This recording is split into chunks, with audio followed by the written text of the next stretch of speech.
You can now count the bobcat population of Kiawah on two hands. Jennifer Collins joins us from the newsroom with details on the town's latest initiative to protect the species. Jen?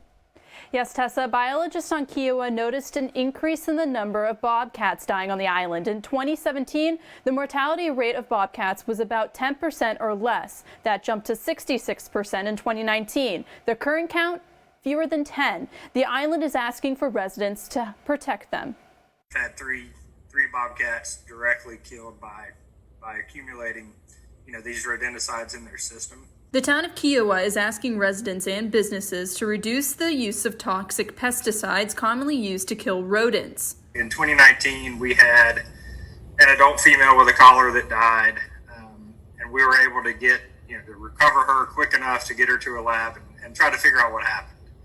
And so what we learned then was that she had basically died from exposure to a number of different rodenticides. Bobcats are inherently resistant to these chemicals, so it is very rare, even when they're exposed, for them to die, for them to bleed to death.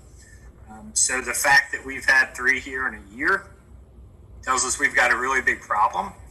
And if it's impacting bobcats, directly in this manner, then it is certainly impacting, any other predator that feeds on a rodent. The town is asking that residents sign a pledge to become a Bobcat Guardian. These products likely have a place in pest control, but it's probably not in a residential community like ours.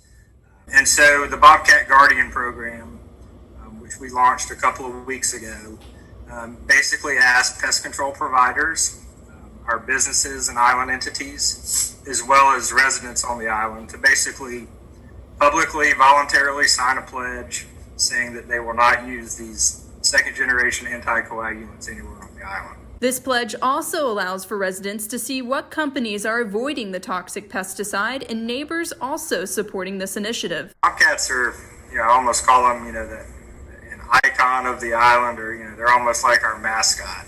We're kind of known for our bobcats, and, going back several decades, the bobcat has kind of been the driver of conservation on the island. Right now, the town of Kiawah is focusing on these toxic pesticides, but residents can take their own steps to protect the bobcats, like replacing landscape with native plant species that provide dense coverage for these big cats. You can find a link to the pledge. It's on my Facebook page right now. Reporting live in the newsroom, Jennifer Collins, ABC News 4.